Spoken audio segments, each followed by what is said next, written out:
호흡기에 대해서 알아보도록 하겠습니다. 호흡계는 기관계이기 때문에 호흡기관의 모임이다라고 볼 수 있겠죠.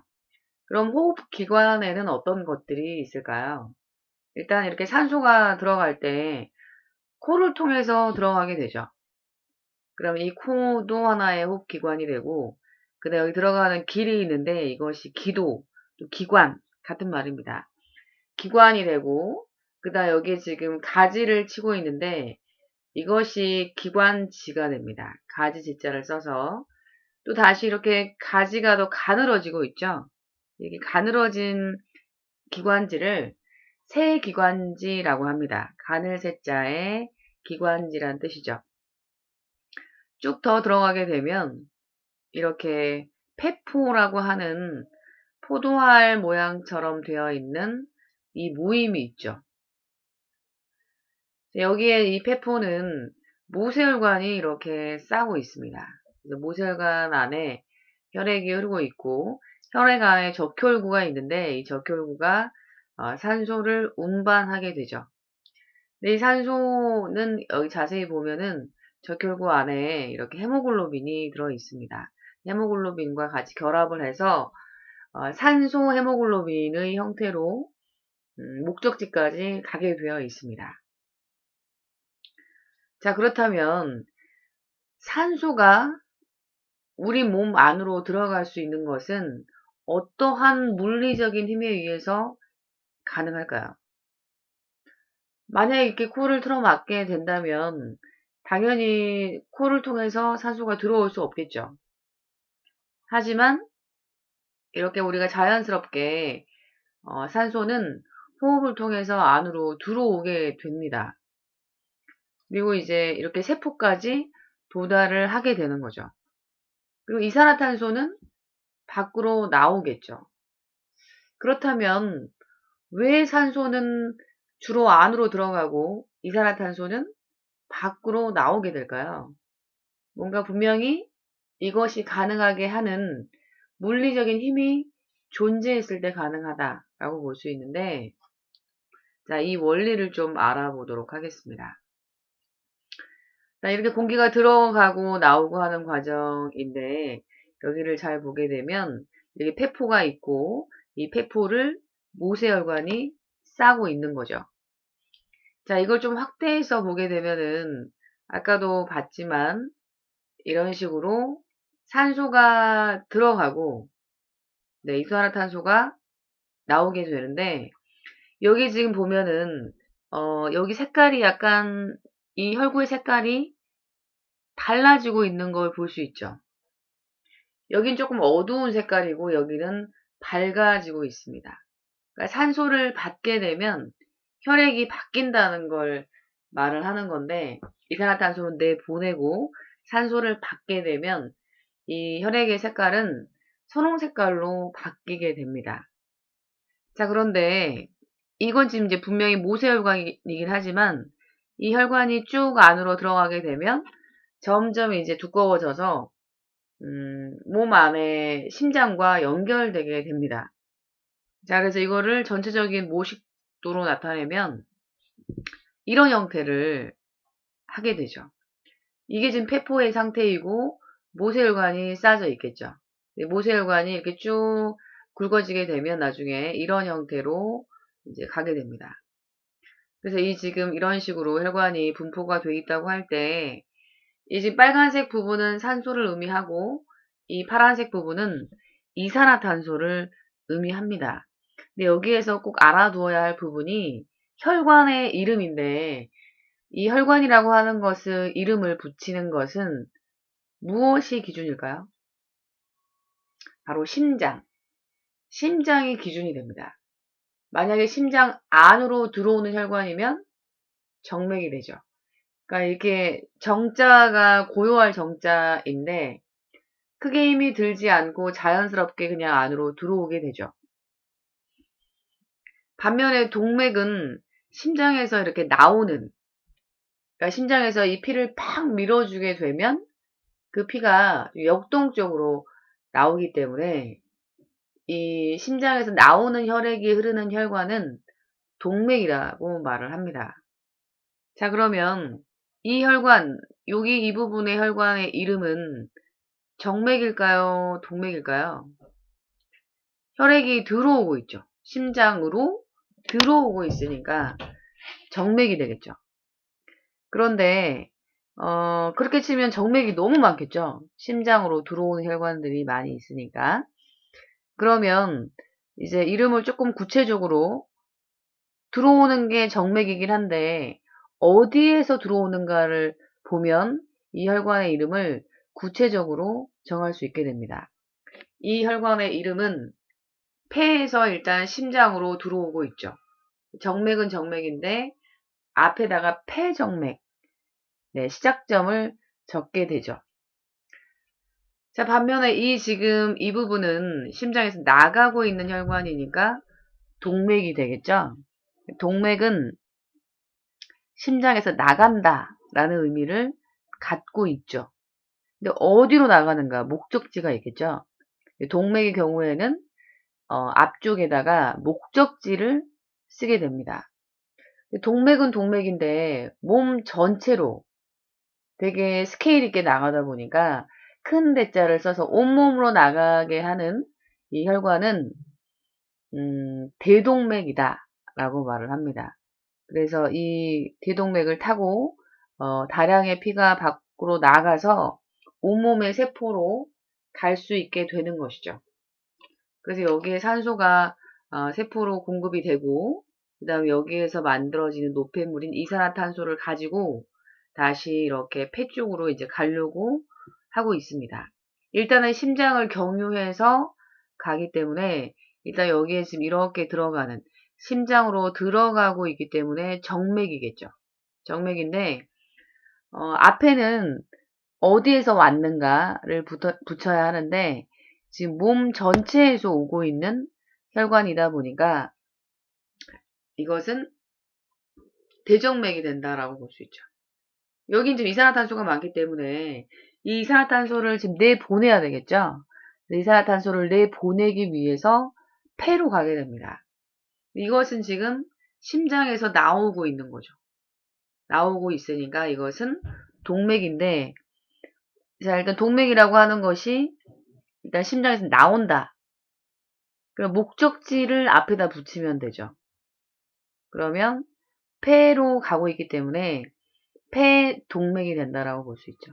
심장에서 나와서 폐로 간다. 이렇게 의미하는 것입니다. 자, 그래서 여기 이름을 좀 잘 기억을 할 필요가 있습니다. 이것은 정맥이죠. 폐에서 오고 있기 때문에 폐정맥. 이건 나가니까 동맥. 온몸으로 나가니까 대동맥이 되고, 자, 돌아오고 있죠. 정맥. 온몸에서 돌아오기 때문에 대정맥이 되고, 나가고 있으니까 동맥인데, 폐로 나가고 있기 때문에 폐동맥이 된다라고 볼 수가 있겠습니다. 자, 다시 한번 보세요. 여기에 지금 A는, 자, 분명히 모세혈관이긴 한데, 이쪽에 굵은 혈관이 또 연결되어 있겠죠. 이 혈관, 이 굵은 혈관의 이름은 무엇일까요? 분명히 이제 이것은 목적지가 되죠. 여기 지금 폐에 도착을 했고, 이게 왔다, 어디선가 왔다라는 거죠. 그러니까 심장에서 일단 펌프질을 해줘야 피가 나갈 수가 있기 때문에 이것은 지금 목적지가 폐지만 피가 오고 있는 곳은 심장에서 내보내겠죠.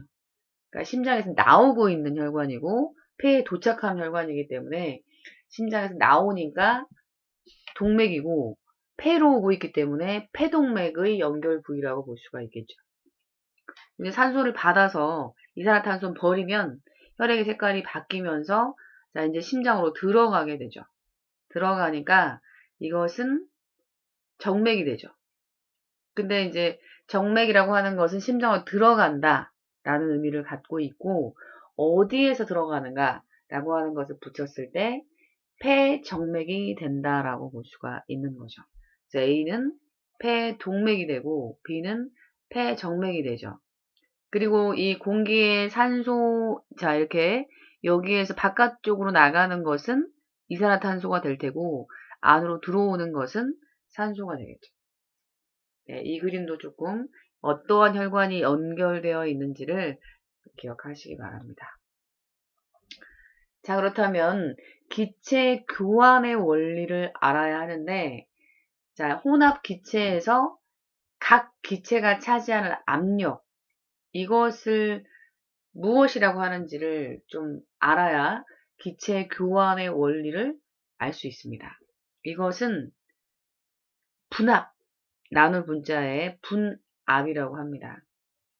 공기를 100으로 잡았을 때 우리가 보통 질소가 차지하는 비중이 한 78% 정도 된다고 하죠. 1기압을 우리가 얼마라고 하냐면 760 mmHg라고 합니다. 자, 이것은 1기압의 이제 정의라고 볼 수 있는데, 토르첼리라고 하는 사람이 그 수은, Hg는 수은이죠. 밀리미터. 1cm가 10mm니까 76cm 수은이라는 뜻인데, 토르첼리가 1기압을 정의할 때 이 비커에다가 수은을 집어넣고 그 다음에 이 지금 시험관을 거꾸로 뒤집어서 넣었을 때 얼마나 수은이 올라가는가를 가지고 이 값을 정한 걸로 알려져 있죠. 어쨌든 1기압이라고 하는 것은 760mmHg인데 이 중에 질소가 차지하는 비율은 0.78이 되겠죠. 78%니까. 그래서 이것은 계산해 보면 592.8 정도가 나오게 됩니다. 이런 식으로 보면 산소의 분압도 구할 수 있겠죠. 산소는 대략 21%를 차지하는 걸로 알려져 있습니다. 그래서 대략적으로 분압은 159.6 정도로 계산이 되죠. 이렇게 이제 분압이 이 기체마다 다르다라고 볼 수가 있는데, 이 분압의 차이로 이 기체가 안으로 들어갈 수 있게 됩니다. 산소의 경우에 대략 바깥쪽이 한 158 정도로 알려져 있고, 폐포 안으로 들어오게 되면 기본적으로 산소가 바깥쪽에 많이 있겠죠. 산소가 밖에서 제공이 되는 거니까 근원지는 바깥이라고 봐야죠. 산소가 바깥에 있는데 바깥보다 그 근원지보다는 안쪽이 더 적겠죠. 폐포는 한 100 정도 되는 걸로 알려져 있습니다. 그러면 이 바깥쪽에서 안쪽으로 들어올 수 있겠죠. 그 차이가 큰 쪽에서 작은 쪽으로, 마치 바람이 고기압에서 저기압 쪽으로 부는 것처럼 기압이 높은 쪽에서 낮은 쪽으로 이동을 하게 되는 것이죠. 자, 그리고 이제 여기에서 지금 이 가장 안쪽은 그만큼 조직 세포에서 산소를 써버리기 때문에 산소의 분압이 더 낮다고 볼 수 있겠죠. 그래서 이 분압의 차이만큼 분압이 높은 쪽에서 낮은 쪽으로 이동을 할 수 있게 된다라고 볼 수 있습니다. 그래서 이렇게 안쪽으로 들어가겠죠. 자, 반면에 이산화탄소의 경우는 바깥쪽은 거의 없죠. 자, 분압을 계산해 보면 한 0.3 정도로 알려져 있고, 그 다음 폐포는 한 40 정도. 그리고 조직세포는 거기 안에서 이산화탄소가 호흡을 통해서 만들어지게 되죠.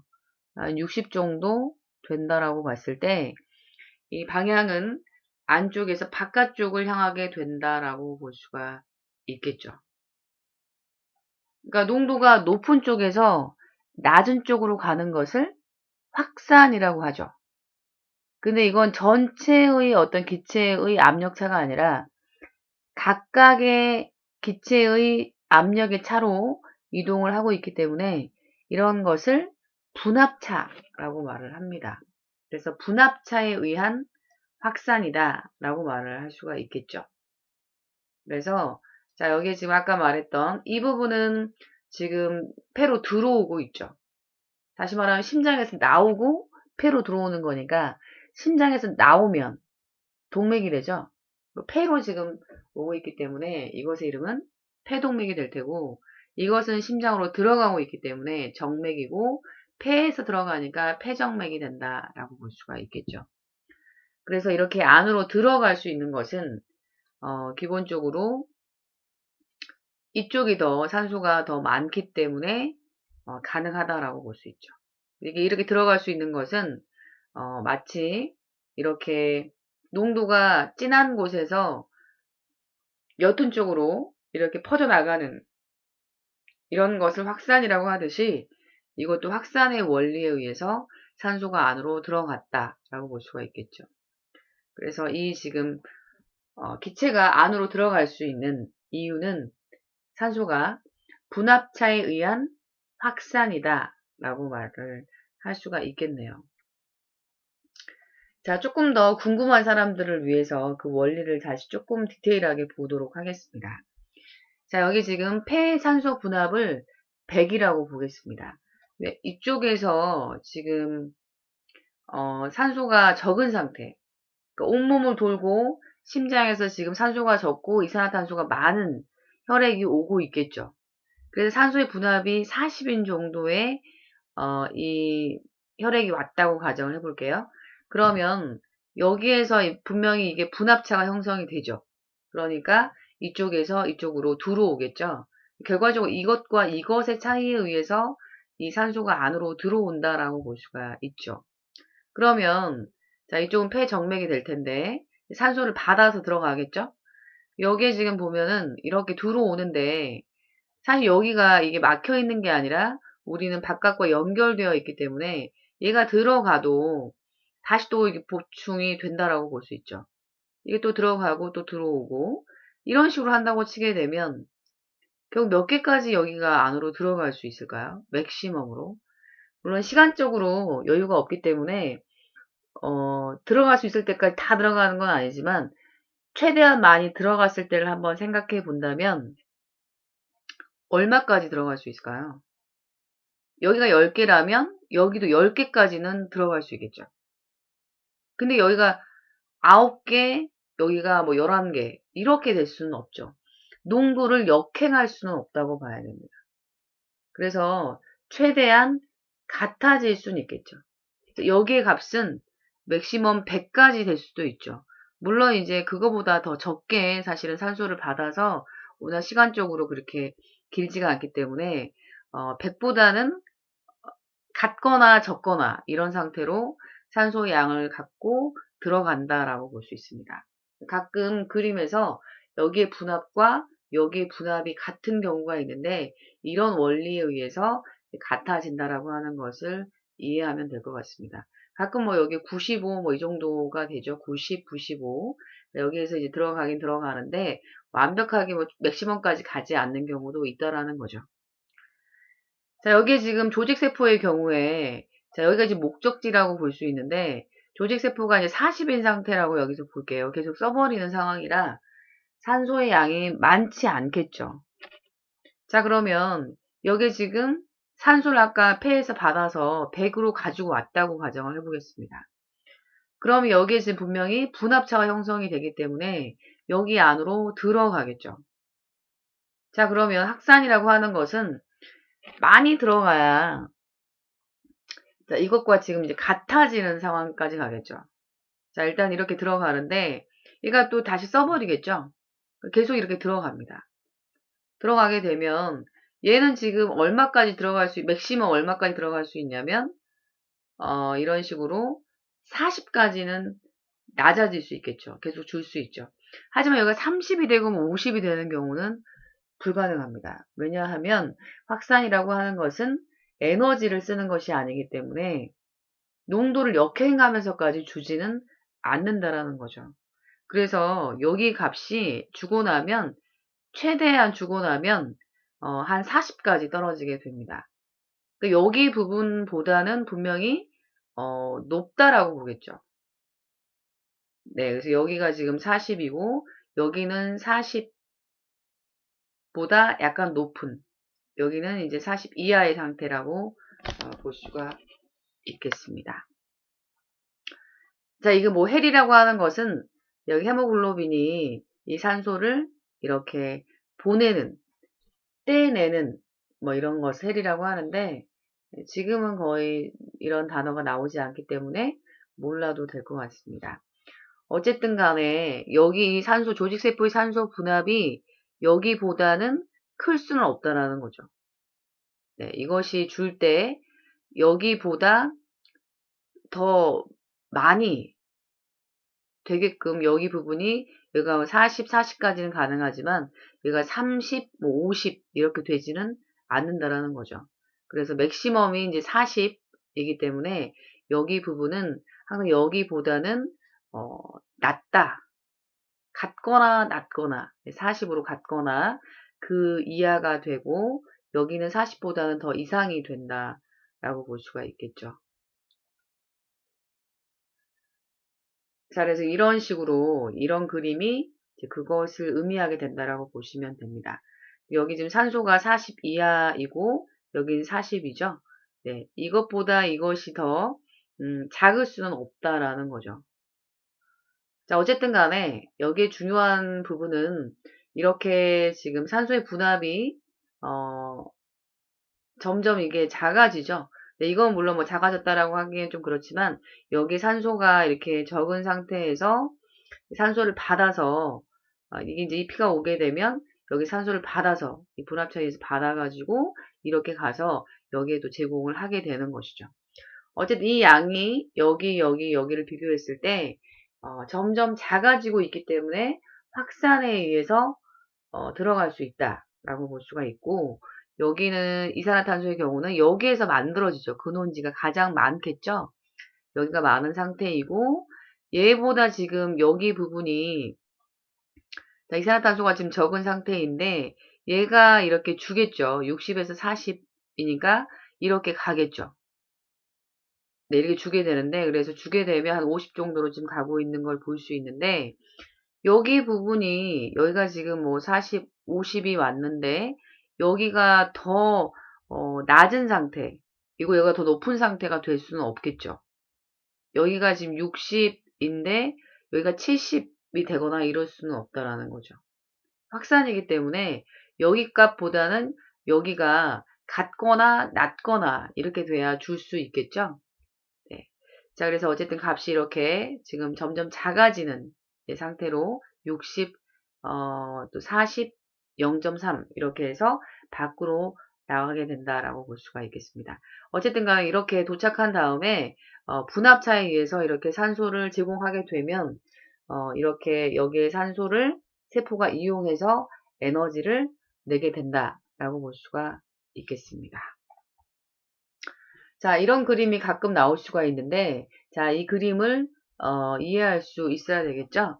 폐포를 지금 싸고 있는 이 모혈관이 있는데, 이 모혈관은 쭉 이렇게 심장으로 들어가는 혈관과 연결되어 있습니다.